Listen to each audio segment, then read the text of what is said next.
अमरकंटक की खूबसूरती की ओर आपको लेकर चलते हैं, जहां की प्राकृतिक नजारा इतना अद्भुत है कि ऊंचे ऊंचे पेड़, घने जंगल और दूर दूर तक सिर्फ पर्वत ही दिखाई देते हैं। देखिए अमरकंटक का ये हसीन नजारा।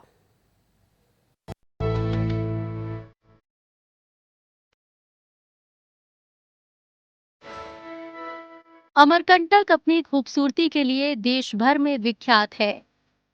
अमरकंटक की सबसे बड़ी खासियत यह है कि यहाँ ऊंचे ऊंचे पेड़, घने वन और दूर दूर तक सिर्फ पर्वत ही दिखाई देते हैं।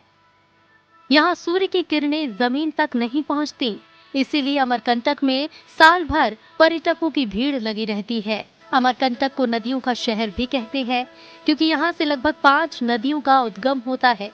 यहीं पर मां नर्मदा का उद्गम स्थल है। धार्मिक और पर्यटक नगरी होने के कारण बड़ी संख्या में लोग यहाँ पहुँचते हैं। खासकर नए साल का जश्न मनाने यहाँ बड़ी संख्या में लोग आते हैं। इन दिनों अमरकंटक में ठंड कम है, वैसे लोग यहाँ ठंड का मजा लेने भी पहुँचते हैं। और यहाँ पर आने के बाद मुझे एक बहुत ही अलग ही अनुभव का प्राप्त हुआ। ऐसे मुझे थोड़ी देर के लग रहा था मैं शिमला दार्जिलिंग में हूँ। यहाँ का कल्चर, यहाँ का वातावरण मुझे दिल को प्रभावित किया। अमरकंटक प्राकृतिक सुंदरता के साथ धार्मिक महत्व के लिए भी बेहद खास है। यहाँ सूर्य, लक्ष्मी, शिव, गणेश, विष्णु आदि देवी देवताओं के मंदिर हैं। ये सभी मंदिर एकदम शांत जगह पर हैं, जहाँ जाने के बाद ऐसा लगता है जैसे तापमान कम हो गया हो।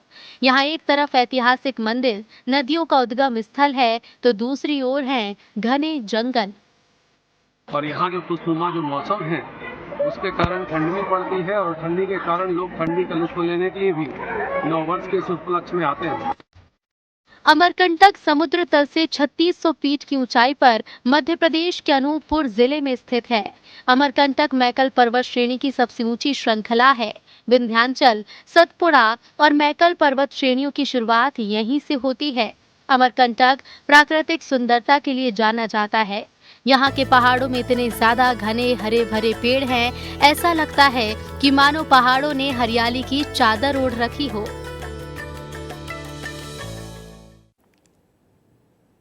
तो आपने अमरकंटक की खूबसूरत वादियां देखी, जिसने मन मोह लिया। तो अब छत्तीसगढ़ के जांजगीर चांपा की भी बात कर लेते हैं, जहां पर शिवरी नारायण मंदिर आपको शेयर कराने के लिए तैयार है। जी हां, बता दें माता सबरी ने यहां भगवान श्री राम को जूठे बेर खिलाए थे, जिससे यह जगह नए साल में धार्मिक स्थल के रूप में और भी खास हो जाती है। देखिए ये खास रिपोर्ट।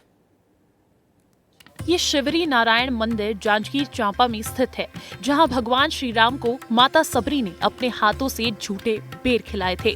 ये तस्वीरें माता सबरी की जन्मभूमि की है, जहां भगवान राम और भाई लक्ष्मण नर नारायण के रूप में विराजमान है।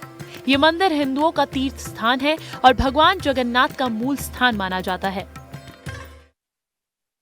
अभी हम धार्मिक नगरी शिवरी नारायण के भगवान नर नारायण मंदिर परिसर में मौजूद हैं। आपको तस्वीरें दिखाएंगे कि गेट है वो मंदिर का गेट है, और इसे की जो मंदिर है उसी के भीतर भगवान श्री राम और भगवान लक्ष्मण जो है भगवान नर नारायण के रूप में विराजमान है।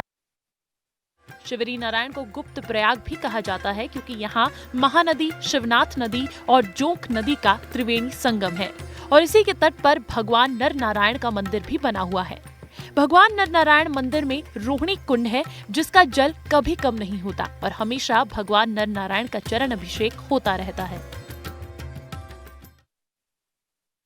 भगवान बोले मैं आपकी भक्ति से, आपकी तपस्या से बहुत प्रसन्न हूँ, और आपको मैं एक वरदान देता हूँ कि साल में मैं एक दिन के लिए अपने मूल निवास पर, मतलब यहाँ पर लौटूंगा, और आप एक दिन मेरा पूजन करोगे तो आपको साल भर का जगन्नाथ जी का दर्शन और पूजन दोनों का फल प्राप्त हो जाएगा। तो भगवान जगन्नाथ जी एक दिन के लिए अपने मूल निवास पर आज भी माघ पूर्णिमा तिथि पर यहाँ पर लौटते हैं, सशरीर आकर यहाँ पर विराजमान होते हैं।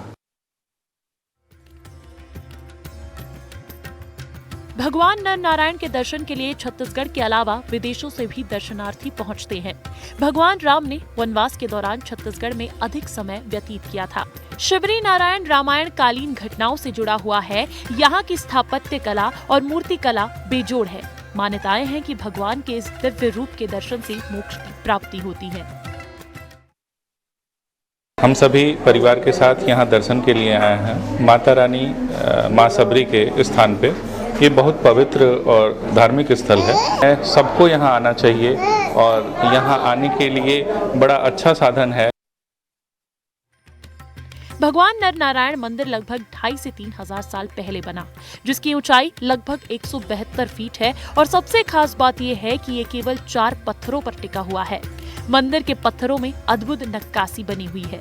मंदिर के गर्भगृह में रोहिणी कुंड है और स्कंद पुराण में इसका उल्लेख है। मंदिर के गर्भगृह में आपको श्रीयंत्र देखने को मिलेगा जो गुंबद पर बना हुआ है और सबसे खास बात यह भी है कि मंदिर त्रिवेणी संगम में है। भगवान के दर्शन के बाद दर्शनार्थी नौका विहार का आनंद लेते हैं। इस तरह नाविकों को रोजगार का जरिया भी मिल गया है और उनका जीवन यापन हो रहा है। पर्यटकों की संख्या बढ़ने से कारोबारियों के भी चेहरे खिल गए हैं। ये सबरी जी का जन्मभूमि है, इस कारण लोग बहुत दूर दूर से पब्लिक आ रहे हैं और दूर क्या पूरा भारत से पब्लिक आ रहे हैं और पूजा सामान, नारियल, पीतल, तांबा, लोटा खरीदारी सब पब्लिक कुछ करके जाते हैं। दर्शनार्थी यहाँ आने के बाद यहाँ पर नौका विहार का भी लुत्फ उठाते हैं। प्रकाश साहू, विस्तार न्यूज, जांजगीर। तो नए साल का आगाज होने वाला है, ऐसे में पूरा देश सजकर तैयार है। सभी धार्मिक स्थलों पर भीड़ लगी है और सभी अपने परिवार के साथ नए साल का आनंद ले रहे हैं।